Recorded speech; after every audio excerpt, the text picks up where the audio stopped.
Sacramento, don't let me down. Up, up, go, go, go, go,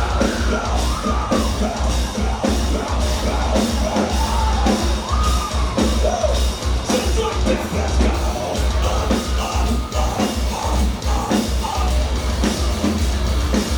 Oh hell yeah!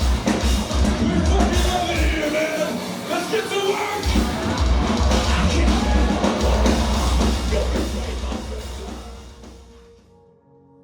Behind every packed venue, behind the music, the lights, and the screaming fans, there's someone pulling the strings.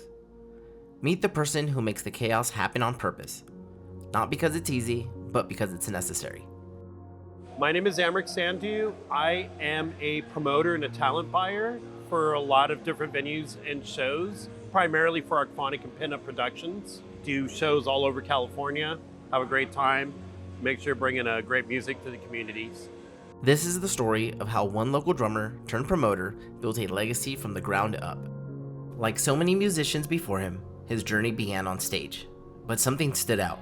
He wasn't just watching the crowd, he was watching the room.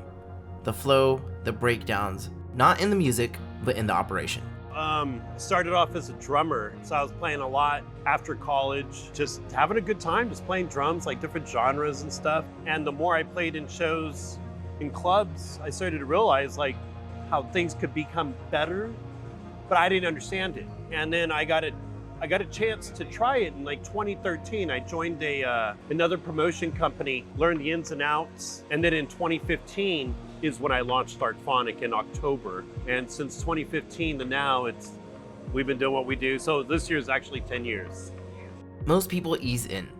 His first headliner, Puddle of Mud. Over 1,000 people, 2 stages, and 1 chance to make it work. The very first one away from being on somebody else's team, when I finally started Ark Phonic, I would say Puddle of Mud. And it was in Kingsburg at Bullfrogs. It was a nervous time. And then it finally got there, they sound checked, the show starts happening.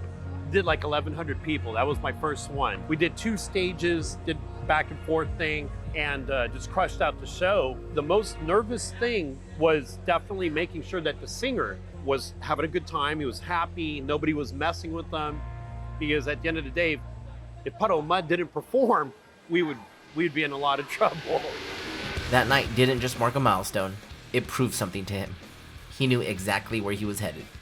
Go back and do it again, I would do it the same way. I learned a lot about that show. I knew what I was getting into at that moment and how much I needed to do to get to where I wanted to be. And so that show taught me a lot, but it also told me a lot. He didn't grow up dreaming of being a promoter, but every door he didn't close led him there. I've never planned anything. And I think part of the reason I never planned anything was I didn't want to close any doors. I didn't want to be one of those people that said, this is my direction.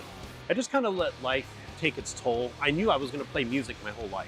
Music's always been a part of my life, absolute blessing, but I didn't know where it was going to take me. I didn't know if I was going to be touring for the rest of my life or doing studio work or teaching. I never thought about promoting or show buying. And then it kind of sort of fell in my lap, and I just found it so intriguing. There's so many different dimensions about it, and they all required for me to be really good. I love challenges, and I think that was it for me. It's not just about managing chaos, it's about mastering it. Promoting shows means wearing every hat. Organizer, negotiator, therapist, firefighter. But if you ask him why he stays in it, it's because every single show matters. The cleaner the sound, the tighter run of a show, the band that finally gets their shot. He saw what was missing, and he wanted to build something better. Every show has been that. Some shows bigger and better than others. Some shows a little bit less excitement, or the bands, they tend to run late sometimes, or their vans get a problem, or the trailers. And just understanding that, how to deal with it, how to be professional about it, that was really the reason for me. So I remember being a drummer for so long, and we would show up for sound checks. We would show up for, where's the green room? And it was not what they told us. So I wanted to be able to deliver the goods. And it being such a broad thing for me, every show mattered. Every one of them, I learned something different, something new, something positive. Success isn't just a sold out room. It's the kid who picks up a guitar because they saw their favorite band in their own backyard. Of course, numbers matter, but for him, the real win is knowing that his shows open doors for the next generation. When I first started, everybody told me that metal was not sellable. Metalcore, metal, deathcore, extreme metal, thrash, it was not sellable. It belonged in dive bars. And I remember thinking like, why? Like, these bands are huge, they're amazing. And little by little, I started to facilitate that here.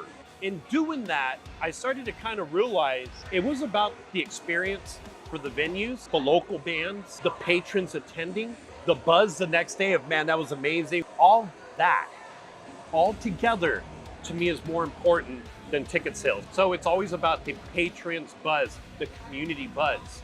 When the community buzzes, there's reasons for people to pick up their instruments, practice their parts, but I think ticket sales, they're important to keep everything going. You can't gauge success on just that. It's the buzz of the community. It trickles all the way down to the kids at junior high and high school practicing their instruments. These shows are happening in their backyard. It gives them a reason. It gives the music teachers, the arts programs in the districts, in the colleges, a reason. This is it. This is where you're gonna go, and this will open other doors. I wanna make sure that the arts programs do not cease in this valley. I've seen them diminish, and I'm doing shows to make sure that people understand there's really good musicians here, a lot of people practicing, a lot of people doing interesting things with music. Keep evolving. Don't make it smaller. Keep evolving it. It's all day, all night, always on. He's missed birthdays, skipped holidays, but he stays.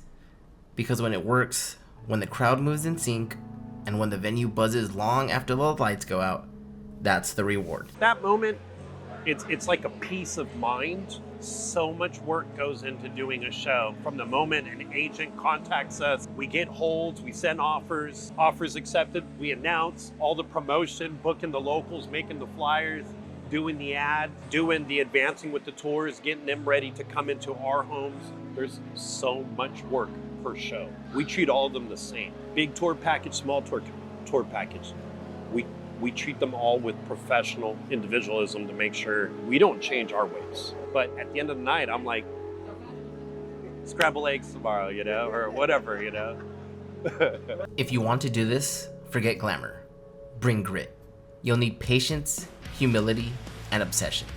But above all, care about the people, the bands, the techs, the crowd. Look at the show through their eyes.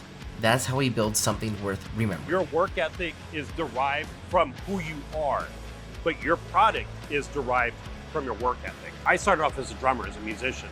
You can easily be an engineer and start off. You can be a music business and start off, but you're gonna have to learn the other areas. You cannot be an expert marketer and not understand how to run a show or how to book. You can't be an expert engineer and make the show run amazing and everything before that is not good. To me, it's sort of a plus that I've been on stage so much and I perform so much that I always put myself in the eyes of the bands. A lot of bands are simple. They want to come and play.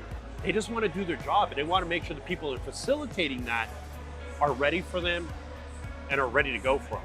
So you could start off anywhere, but you must learn each and every facet of the business. And if you have multiple shows going, your multitasking better be good. It's real easy to be great at this, but not so much at this or that, or maybe the email thread, you said something incorrect. Making the flyer, it wasn't done correctly. Maybe the date was wrong and you didn't catch it. Being great at great, not good, great at each and every one. That's been why I'm doing this 10 years later. I'm chasing that. The rush ends when the amps cut out, but the impact, that lingers. Every light, every lineup, every late night. All for the love of the show.